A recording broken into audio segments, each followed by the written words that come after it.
What's up, everyone? Uh, Today we're gonna be talking about the movie A Quiet Place, since we reviewed the third one or prequel like a couple weeks ago. Uh, yeah, I mean, what can I say about this one? Is like this movie started like a whole like trend or fad or whatever of like apocalypse movie.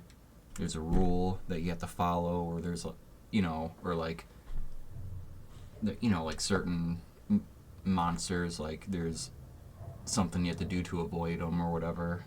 But I feel like this one probably does it the best, and that was probably my favorite one out of the trilogy so far. I mean, it kind of came out of nowhere. Like, I remember watching this in theaters with my friend Lucas, and I don't know, like it was like a lot better than I thought it was going to be, especially like I only know John Krasinski from playing Jim from in The Office, so to come like I knew he was like starring in it with his wife, and come to find out he directed it, and then he helped with like the screenplay or write it or something like that. It it was just, it's a very good debut for Krasinski. But yeah, I mean, it's intense the entire time, even like just from the opening. It's like the family's on a scavenger hunt. Not a scavenger hunt, but like they're scavenging and like hunting for shit, like medicine and supplies and all that. And like, I don't know, like how their youngest kid gets killed by one of the death angels in the opening, and just how, I don't know, that like first 5 minutes really like shows you that like anything is like on the table to happen to any of these characters, and like just how intense and just like unforgiving the world is now. But I thought like the whole cast did a great job. The weakest would probably be like the kids, but even their performances are really strong, and they only get better in the series. And yeah, like Emily Blunt and John Krasinski just fucking, I don't know, their chemistry. I mean, obviously they're married and stuff, but their chemistry on screen is very good.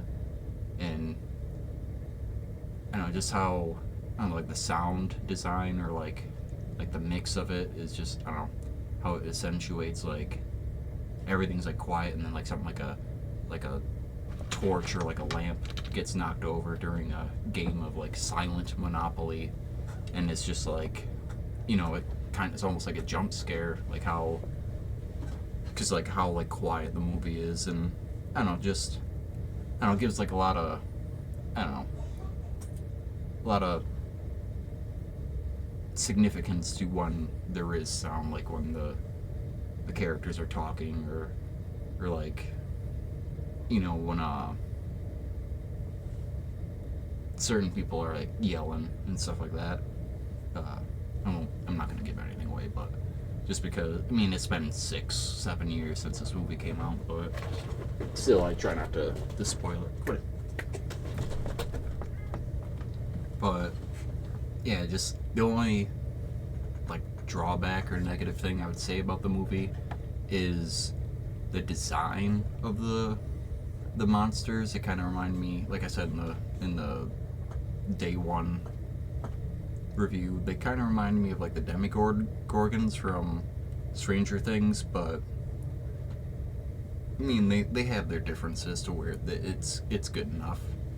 But yeah, just, I don't know, like the coloring of like the shots or whatever, like how like the color contrast, especially in like this scene right here where they switch the lights to like the red, like emergency lights, just how everything looks in that, like that whole like sequence, pretty much like the second half of the movie. But yeah, like this movie is like you're always like on the edge of your seat. It's a great like thriller or like monster horror movie. But yeah, it's, I feel like it's probably my favorite one.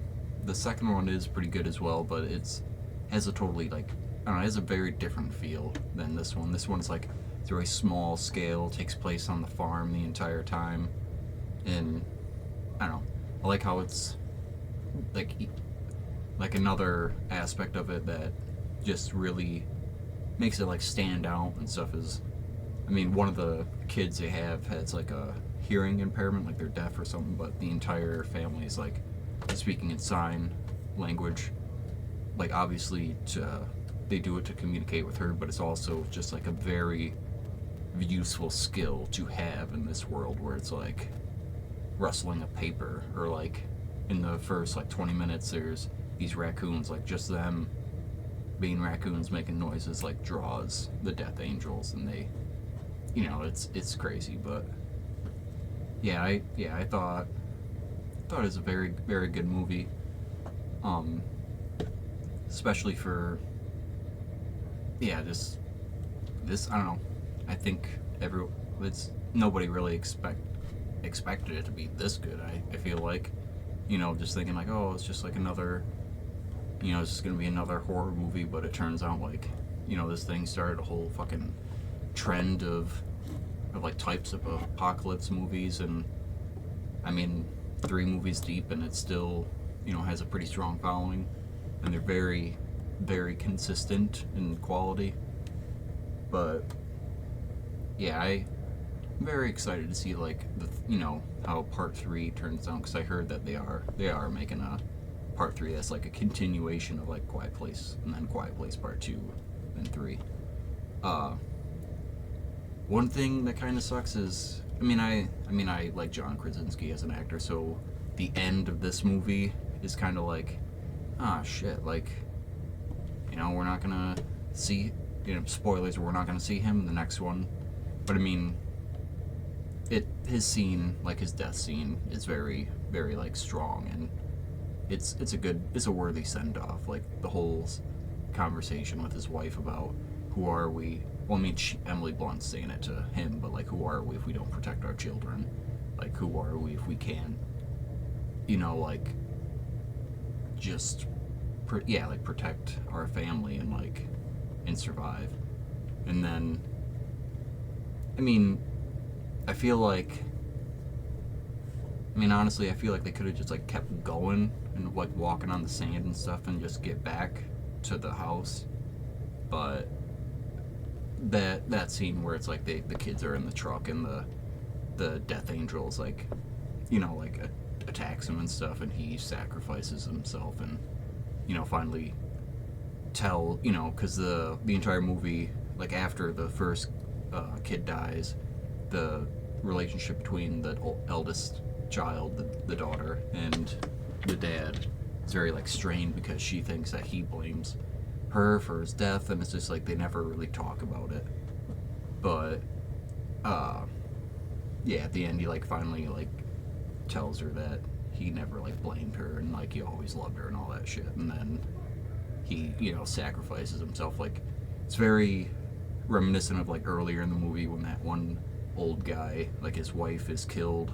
Like there's the son and John Krasinski's character are like going through the forest on the way back from the scavenge, and then they run into that old guy that's like his wife was just killed by one of the death angels, and he screams and like pretty much just like kills himself. But like I thought it was very like that kind of foreshadowed what was going to happen, but like not entirely, like obviously because the situations were different. But and then like the end where like they're in the base, I don't know, there's just so many intense scenes in this that it's like it's hard to like pick one and just like talk about it. But like one like Emily Blunt's character like goes down to do laundry.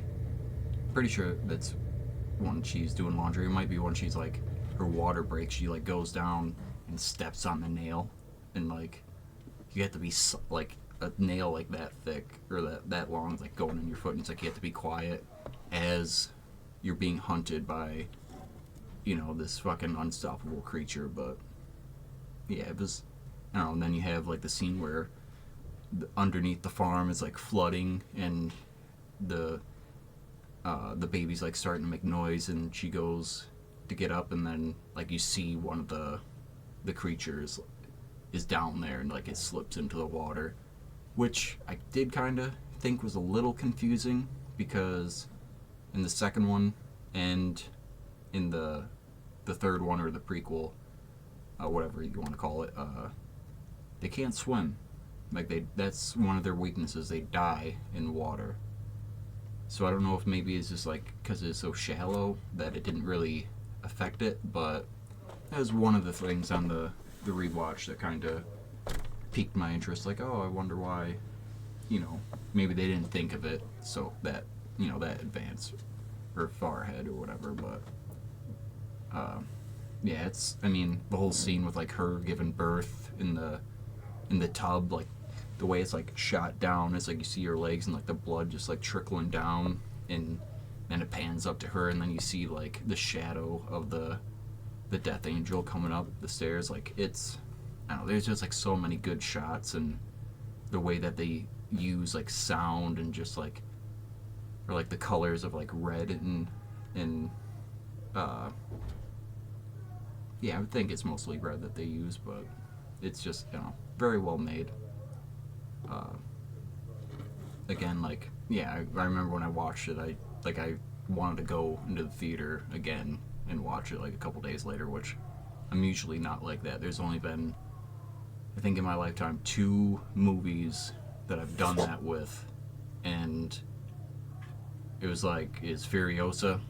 The movie came out last year, Furiosa Mad Max story, or something like that. I can't remember the name, but it's been a long time since I watched it. But yeah, that movie was great. But that and like Indiana Jones 5, because Indiana Jones is my favorite movie series. But this was like one of the only other ones that I've ever done that with, and I don't know. It's not my favorite horror series, but it is one of the most consistent, and especially for like a monster horror flick. But yeah, I would highly recommend this to anybody that's into apocalypse movies, or horror movies, or just, I don't know, thrillers or dramas. Like, it has a lot of, like, their characters are very strong, and like, it's not that sorry, my cat was clawing at my cords. I had to like knock them away a little bit. But yeah, like the characters are very strongly written. Like I don't know, just like how they build up the world in this movie. Like halfway through the movie, it's like you have a very like strong like sense and understanding of the world. Like just in when the first time it shows the basement, where the dad's like working on the what are they called, hearing aids and stuff like that for his daughter. Like you see like all the newspapers, like it's sound that it's like showing that like they hunt by sound, and just how like even hints at how like New York City is like under lockdown, which I mean could say is almost like a foreshadow to, well, not really a foreshadow since it's a prequel, but you know what I mean, like it mentions New York City where the prequel takes place. And I don't know, it's just a lot of like little Easter eggs and stuff like that you can pick up on, and kind of, I don't know, like once you've seen the movie and then you see that, you're like, oh shit, like the answer was right there all along. It's it's sound as their weakness. And I don't know, I just thought it was just like little details like that. Like seems like they dotted their T's and crossed their I's in this movie. And I don't know, for horror, I feel like that's, I don't know, almost a rarity. But not to shit on horror. I love the horror genre, but seems like there's always a lot of like open-ended things. But this, I don't know, this movie is, I don't know, home run. It's like very little negative things. Like the only thing would be like the monster design, and that, yeah, I don't know. I think that's honestly about it for me. Like that's literally the only the only negative thing I'd say. Maybe like I feel like they probably could have did the death scene for John Krasinski's character a little bit better, but not. I mean, I wouldn't really change it. I guess I thought it. I don't know. Everything just flows really nice, and it's very good if it fits. But yeah, it's a great movie. It does not feel like it's been that long. 2018. Like it feels like yesterday that like a year or two ago that this movie was coming out. But yeah, it's just like I don't know, a great movie. There's not really too much more I can say about it. Just because I don't know, I'm not really good with articulating my thoughts with like movie reviews because I haven't really done that before. But it was, I don't know, it's a great movie. I highly recommend it. I give it like a, I don't know, what do we give the third one, like a 8.25? So I'd probably give this one like a, maybe like a 8.75, 9. Probably like a 9, solid 9. Because, I think it's a great movie. There's very little I'd change, but there are, like, I like other movies more, so I'd give it a 9. It's very, that's not a bad fucking score out of 10. But another thing that I found was pretty crazy that they shot this in like 36 days. Yeah, which that's fucking crazy. I didn't know that you could shoot a movie that quick, especially one that's like, this is like it's a smaller scale. It kind of takes place just on the farm, but it's still like a big budget movie. It's $17 million. But yeah, this is a great film that I'd recommend to anybody that likes like horror, just like intense movies. But anyways, thanks for sticking around, checking out the movie review, and I'll see you guys in the next one. Take it easy, and if you haven't checked it out, watch A Quiet Place and let me know what you think in the comments. Peace out.